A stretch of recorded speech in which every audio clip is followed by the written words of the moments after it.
Je m'appelle Claire. J'ai 36 ans. Je suis mariée depuis 13 ans et maman de 2 enfants. J'ai grandi dans une famille où la religion était plus une coutume qu'une relation vivante avec Dieu. On priait parfois, on allait à l'église pour Noël ou Pâques, mais au fond, je ne connaissais pas Jésus. J'avais des blessures cachées, le rejet durant mon adolescence, des paroles humiliantes, et une peur constante de ne pas être assez. J'ai toujours cherché à plaire aux autres, à me faire accepter, même si cela voulait dire me perdre moi-même. À l'âge adulte, j'avais appris à porter un masque. Aux yeux des gens, j'étais une femme forte, souriante, impliquée. Mais à l'intérieur, j'étais brisée. Mes prières étaient rares, mes doutes énormes. Je me demandais, si Dieu existe vraiment, pourquoi permet-il autant de souffrances dans le monde? Pourquoi moi je me sens toujours vide? Un jour, tout a basculé. J'ai fait une expérience de mort imminente. Mon cœur s'est arrêté. Et dans ce moment où je me croyais perdue, j'ai rencontré Jésus. Il m'a révélé un verset de la Bible que je n'avais jamais vraiment remarqué avant. Un verset que beaucoup ignorent, mais qui, en réalité, explique tout le sens de la vie, de la souffrance et du salut. Avant de continuer mon témoignage, je veux t'encourager à t'abonner à cette chaîne. Ici, tu entendras des histoires vraies, des expériences bouleversantes et des messages qui peuvent transformer ta foi. Je t'invite aussi à écrire dans les commentaires une phrase de ton cœur. Par exemple, aujourd'hui, je décide d'écouter la voix de Dieu. Enfin, pense à partager cette vidéo avec une personne qui traverse une tempête. Peut-être que cette parole changera sa vie. Et toi, as-tu déjà vécu un moment où tout semblait s'écrouler? Un moment où tu t'es demandé, où est Dieu? Moi, je l'ai crié de toutes mes forces. Et c'est dans ce cri que j'ai découvert la vérité que je vais maintenant partager avec toi. Touche le jour où tout a basculé. C'était un soir d'hiver, et l'air semblait plus lourd que d'habitude. J'étais assise, le corps fatigué par des semaines de stress, de disputes et de pressions invisibles qui me rongeaient à petit feu. Puis, sans prévenir, tout s'est arrêté, mon souffle, mon cœur, mon monde. J'ai senti une déchirure étrange, comme si un voile s'était levé entre deux réalités. Mon âme quittait mon corps, et ce n'était pas un rêve ni une hallucination. Je me voyais inanimée, froide, étendue, tandis que moi, une partie de moi, continuait d'exister. Ce silence pesant était effrayant, mais en même temps une paix étrange s'en mêlait, comme si je flottais entre deux mondes, suspendue dans l'inconnu. C'est alors que l'obscurité s'est transformée en clarté. Une lumière est apparue, mais pas comme le soleil ou une lampe. Cette lumière avait une essence, une force, une présence vivante. Elle n'éblouissait pas mes yeux, elle pénétrait mon âme. Et au centre de cette clarté, une voix douce mais pleine d'autorité s'est élevée. Elle portait un amour infini et une puissance qui ne laissait aucun doute, c'était Jésus. Ce n'était pas un raisonnement, ni une imagination. C'était lui, et sa présence remplissait tout l'espace. Alors qu'il s'approchait, il m'a révélé un verset. Un verset que j'avais lu, entendu, mais que je n'avais jamais véritablement compris. Jean 14:6, Jésus lui dit, « Je suis le chemin, la vérité et la vie.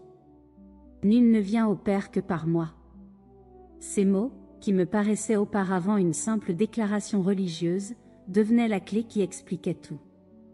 Ce n'était pas une théorie, ni une option parmi d'autres. C'était la vérité absolue. Je réalisais que toutes mes recherches, mes luttes, mes efforts pour trouver du sens à ma vie convergeaient vers cette phrase. Jésus n'était pas une voie parmi plusieurs, il était le seul chemin. Je repensais à Moïse, qui avait conduit le peuple hors de l'Égypte, perdu dans le désert, guidé seulement par la nuée et la colonne de feu envoyée par Dieu. Exode 13:21 dit, « L'Éternel allait devant eux, le jour dans une colonne de nuée pour les guider dans leur chemin, et la nuit dans une colonne de feu pour les éclairer, afin qu'ils marchassent jour et nuit. » Ce que Moïse vivait alors, je le vivais à mon tour, Jésus lui-même comme guide, lumière et chemin. Je pensais aussi à Pierre, ce disciple impulsif qui avait osé marcher sur l'eau, mais qui s'est enfoncé dès qu'il a détourné son regard du Maître. Matthieu 14, 29 à 30 raconte, « Et Pierre sortit de la barque et marcha sur les eaux, pour aller vers Jésus. Mais, voyant que le vent était fort, il eut peur, et, comme il commençait à enfoncer, il s'écria, « Seigneur, sauve-moi !» Cette expérience me rappelait que sans Jésus, je me noyais dans l'obscurité, mais qu'avec lui, même la mort n'avait pas de pouvoir. Dans cette lumière, Jean 14, 6 n'était plus une citation lointaine. C'était une révélation vivante. Jésus n'est pas seulement celui qui indique le chemin, il est le chemin. Il n'est pas seulement celui qui parle de la vérité, il est la vérité. Il n'est pas seulement celui qui donne la vie, il est la vie. Mon âme le comprenait d'une manière que mon esprit n'avait jamais pu saisir. Et dans ce moment suspendu entre la terre et l'éternité, j'ai compris que tout ce que je croyais contrôler, tout ce que je pensais posséder, ne valait rien si ce n'était pas ancré en lui. Comme le dit Psaume 27:1, « L'Éternel est ma lumière et mon salut, de qui aurais-je crainte? L'Éternel est le soutien de ma vie, de qui aurais-je peur ?» Cette lumière, cette voix, ce verset, c'était l'évidence que ma vie, même arrêtée, trouvait enfin son sens. Touche 2 la lutte avec mes doutes. Avant cette rencontre avec Jésus, ma vie était marquée par une succession de doutes profonds. Je considérais souvent la foi comme une sorte de béquille psychologique, utile pour les faibles, mais inutile pour ceux qui savaient tenir debout seuls. J'étais persuadée que la force venait de ma volonté, de mon intelligence, de ma capacité à organiser et contrôler mon quotidien. Je cherchais à construire une image de femme solide, indépendante, mais derrière ce masque, mon cœur tremblait. Chaque nuit, je me couchais avec une angoisse sourde, cette peur de ne pas être assez, de ne jamais atteindre ce que j'espérais. Pourtant, je continuais à prétendre que je pouvais tout gérer seule. Mais dans ce moment de mort, toutes mes illusions se sont écroulées. Je me suis retrouvée nue devant la vérité. Ce que je croyais être ma force n'était qu'un château de sable balayé par une vague plus grande que moi. Les paroles de Paul dans Romains 7, 24 ont résonné avec une intensité nouvelle, « Misérable que je suis. Qui me délivrera de ce corps de mort ?» Oui, c'était mon cri intérieur. Derrière mes sourires et mes réussites apparentes, j'étais prisonnière d'un poids invisible, celui de mes échecs cachés, de mes blessures non cicatrisées, de mes péchés répétés. Je me suis vue comme Israël dans le désert, murmure après murmure, incapable de faire confiance malgré les miracles. Nombre 14, 11 dit, « Et l'Éternel dit à Moïse, jusqu'à quand ce peuple me méprisera-t-il? Jusqu'à quand ne croira-t-il pas en moi, malgré tous les miracles que j'ai faits au milieu de lui ?» J'étais ce peuple incrédule, toujours en train de douter, toujours en train de penser que Dieu n'agissait pas, que ma vie reposait uniquement sur mes propres épaules. Mais devant Jésus, il n'y avait plus de place pour la prétention. Tout était mis à nu, mes doutes, mes blessures, mes luttes secrètes. Je pensais à Thomas, ce disciple qui refusait de croire à la résurrection sans voir les marques des clous. Jean 20, 27 rapporte, « Puis il dit à Thomas, avance ici ton doigt, et regarde mes mains, avance aussi ta main, et mets-la dans mon côté, et ne sois pas incrédule, mais crois. » Comme Thomas, j'avais toujours voulu des preuves tangibles, mais en cet instant, je n'avais plus besoin de voir, car je vivais la vérité de mes propres yeux. Ce face-à-face m'a montré que mes doutes n'étaient pas seulement intellectuels, mais spirituels. Ils étaient la barrière qui m'empêchait de goûter à la paix de Dieu. J'ai compris les paroles de Jacques 1,6, mais qu'il la demande avec foi, sans douter, car celui qui doute est semblable au flot de la mer, agité par le vent et poussé de côté et d'autre. Toute ma vie ressemblait à ce flot instable, ballotté entre peur et orgueil, incapacité et illusion de contrôle. Devant Jésus, je n'étais plus une femme respectée, souriante et forte aux yeux des autres. J'étais une âme brisée, épuisée par ses propres mensonges, qui n'avait plus rien à offrir sinon sa vulnérabilité. Et c'est là que j'ai compris que j'avais besoin d'un sauveur, non pas pour m'aider à mieux gérer, mais pour me délivrer entièrement. Comme David l'a crié dans Psaume 51:12, ô Dieu, crée en moi un cœur pur, renouvelle en moi un esprit bien disposé. Ce n'était pas un effort de plus dont j'avais besoin, mais une nouvelle création. Touche 3. Le désert intérieur. Dans cette vision, je me voyais marcher dans un désert immense. Le sol était fissuré par la chaleur, les dunes s'étendaient à perte de vue, et le soleil brûlant semblait aspirer jusqu'à la dernière goutte de force de mon corps. J'avais soif, mais aucune source, aucune oasis n'apparaissait. Chaque pas résonnait comme une lutte contre l'épuisement, comme si le désert voulait m'engloutir. Et dans cette marche solitaire, j'ai compris que ce désert n'était pas seulement une image, c'était ma vie. Depuis toujours, je cherchais désespérément quelque chose ou quelqu'un capable d'apaiser ma soif intérieure.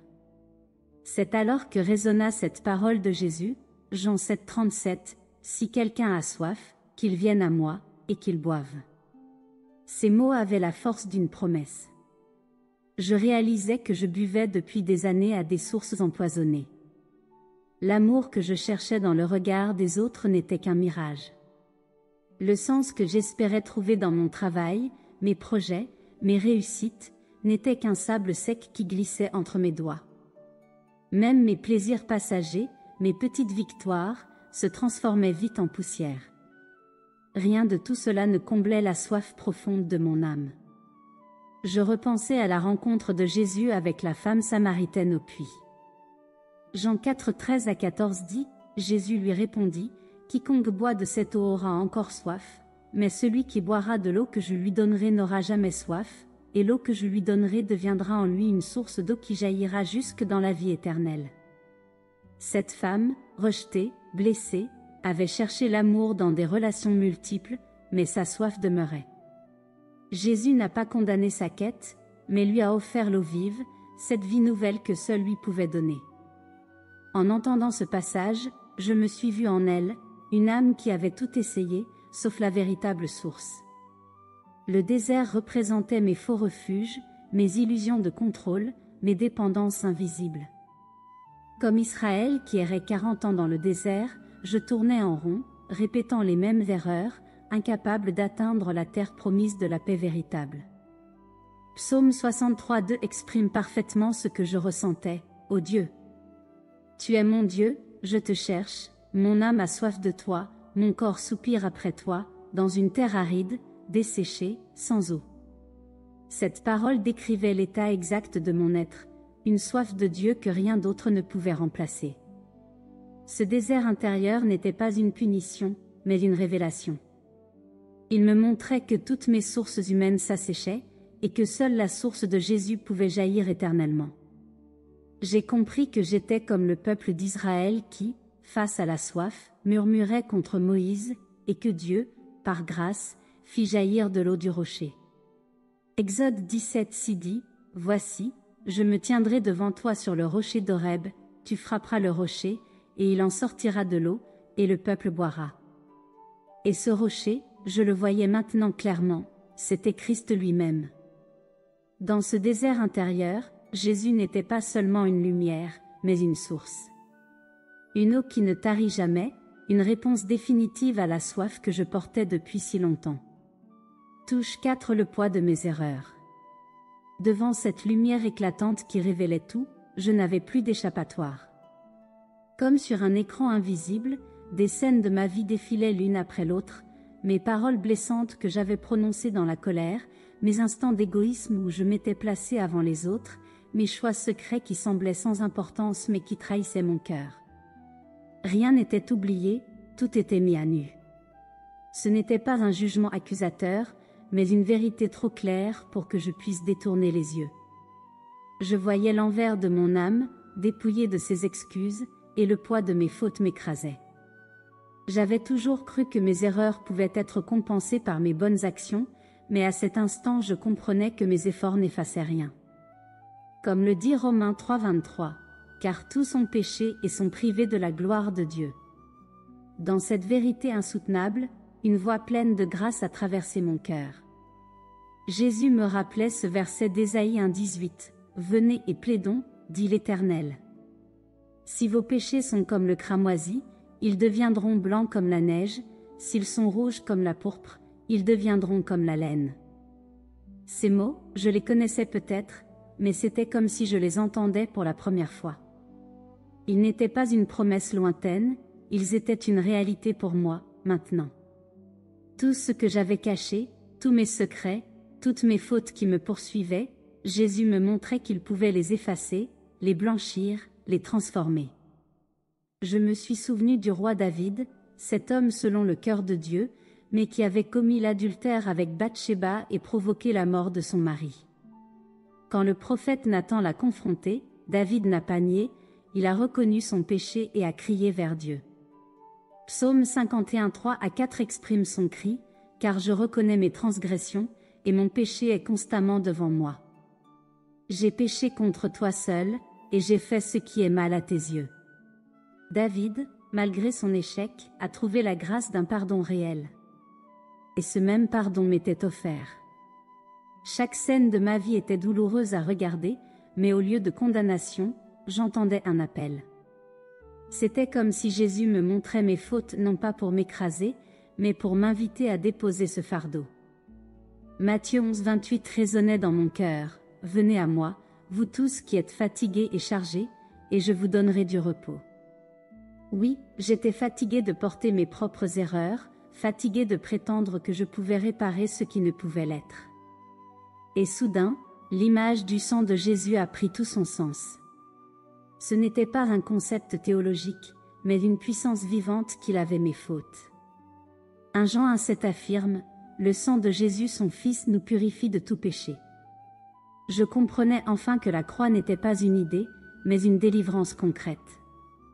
Jésus ne voulait pas me juger, mais me purifier. Le poids qui m'écrasait devenait le lieu où j'expérimentais sa grâce. Ce qui m'avait semblé être la fin de tout était en réalité le commencement d'une liberté que je n'avais jamais goûtée. Comme Paul le dit dans Romains 8:1, il n'y a donc maintenant aucune condamnation pour ceux qui sont en Jésus-Christ. Touche 5 la révélation du verset oublié. C'est dans ce moment suspendu entre la vie et l'éternité que Jésus a déposé en moi un verset qui allait bouleverser tout mon être. Philippiens 1:21, car Christ est ma vie, et la mort m'est un gain. Ces mots simples, que j'avais déjà croisés dans mes lectures bibliques sans jamais les méditer, prenaient une dimension nouvelle. Il n'était plus une déclaration de l'apôtre Paul vieille de 2000 ans, mais une vérité vivante qui me transperçait. Moi qui avais passé ma vie à craindre la mort, à la fuir, à la considérer comme l'ultime défaite, je découvrais que pour celui qui croit en Christ, la mort n'est pas la fin, mais le commencement d'une réalité encore plus grande. Ce verset semblait paradoxal, comment la mort, symbole de perte, de séparation, de douleur, pouvait-elle devenir un gain? Pourtant, en voyant Jésus face à moi, je comprenais. La mort n'était plus une prison, mais une porte. Elle ouvrait sur la vraie vie, celle qui ne connaît ni larmes, ni maladie, ni souffrance.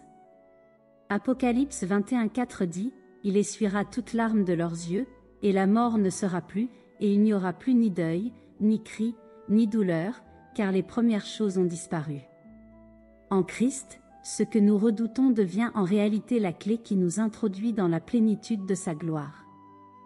Je repensais à Étienne, le premier martyr de l'Église. Alors qu'il était lapidé, Actes 7, 55 à 56 raconte, « Mais Étienne, rempli du Saint-Esprit, et fixant les regards vers le ciel, vit la gloire de Dieu et Jésus debout à la droite de Dieu.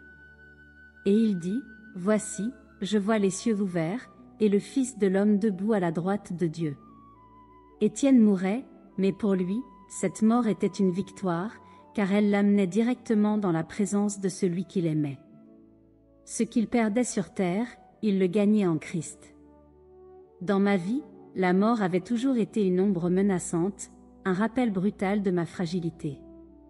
Mais Jésus me montrait qu'elle n'avait plus le dernier mot.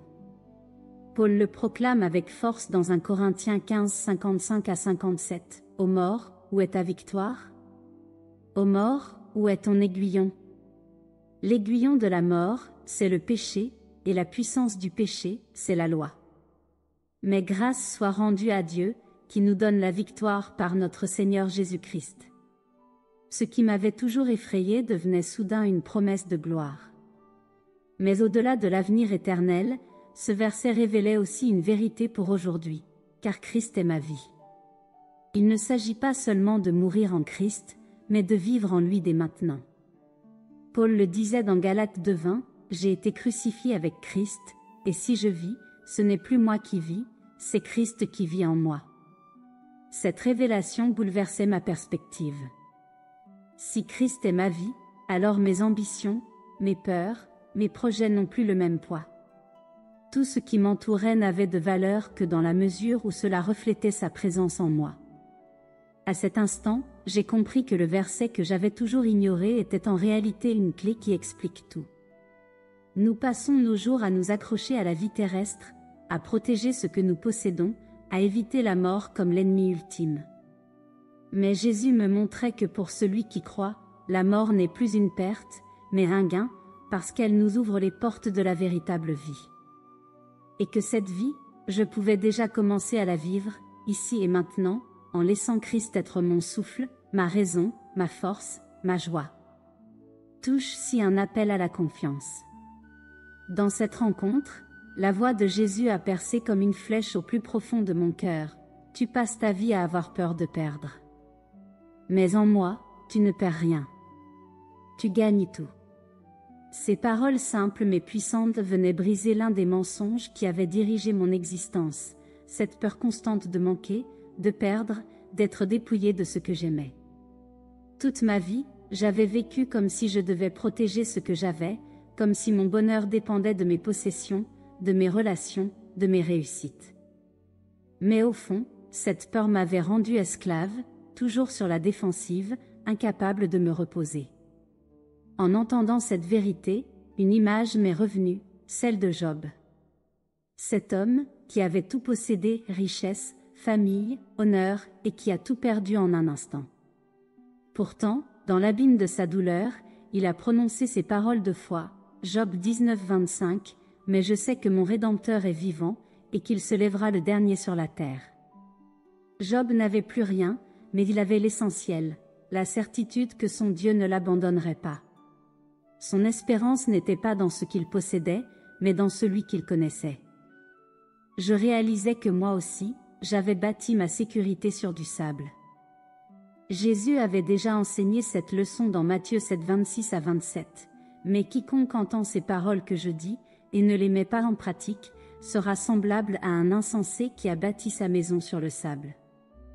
La pluie est tombée, les torrents sont venus, les vents ont soufflé et ont battu cette maison, elle est tombée, et sa ruine a été grande. Ma vie était une maison fragile, prête à s'écrouler au premier coup de vent, parce que je m'accrochais à ce qui ne pouvait pas durer. Mais Jésus m'invitait à une autre manière de vivre, le lâcher-prise. Laisser entre ses mains ce que je ne peux pas contrôler. Arrêter de m'agripper par peur et apprendre à m'abandonner par confiance. Comme Abraham, qui a accepté de monter sur la montagne pour offrir son fils Isaac, croyant que Dieu pourvoirait. Hébreux 11:19 dit, « Pensant que Dieu est puissant, même pour ressusciter les morts, aussi le recouvra-t-il, et ce fut une préfiguration. » Ce geste insensé aux yeux des hommes était en réalité une preuve de foi, croire que Dieu est digne de confiance, même quand tout semble perdu. Cette révélation m'a brisée, mais elle m'a aussi libérée. J'ai compris que le vrai esclavage n'était pas la perte, mais la peur de perdre.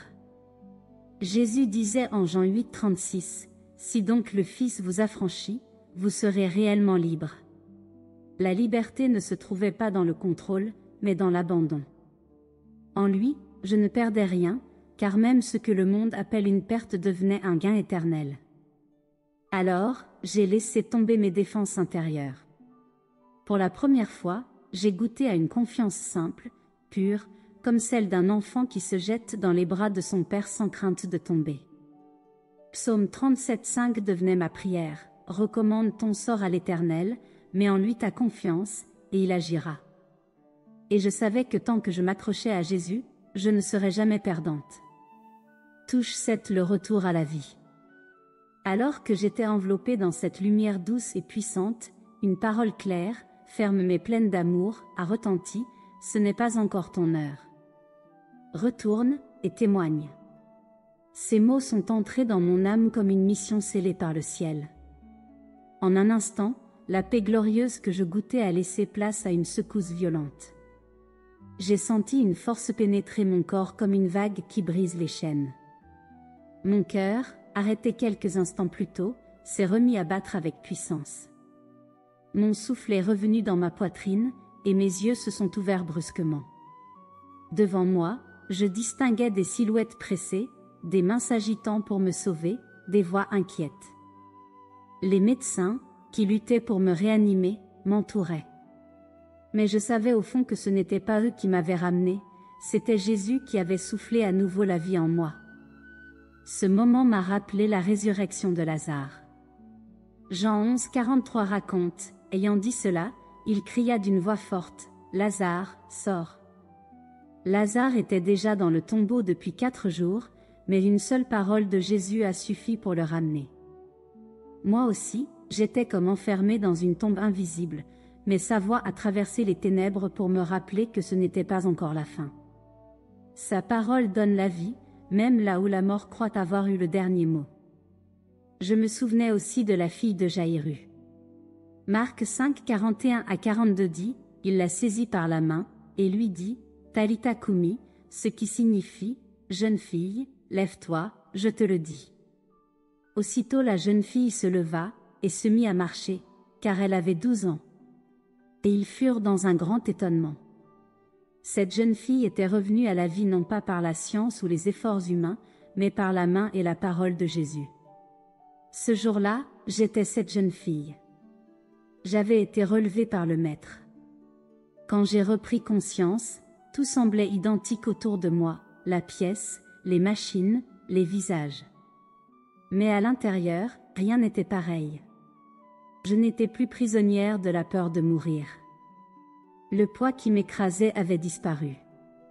Comme Paul l'écrivait dans Galates 2:20, j'ai été crucifié avec Christ, et si je vis, ce n'est plus moi qui vis, c'est Christ qui vit en moi.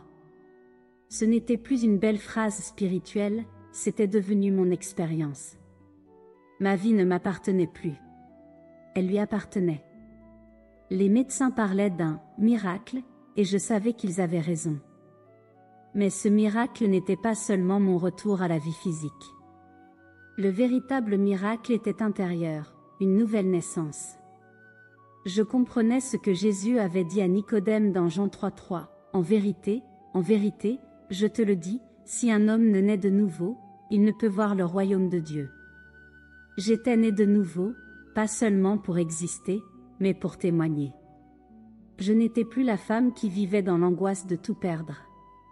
J'étais une âme transformée par la rencontre avec la vérité. J'avais vu Jésus, et désormais, plus rien ni personne ne pouvait me faire douter que Christ est ma vie. Touche-lui le message pour aujourd'hui. Depuis ce jour, rien n'est plus pareil. J'ai cessé de courir après l'approbation des autres, j'ai cessé de bâtir ma valeur sur des regards humains. Désormais, ma seule ambition est de marcher avec Jésus, de refléter sa lumière dans ma faiblesse, de l'honorer dans les choix les plus simples comme dans les épreuves les plus lourdes.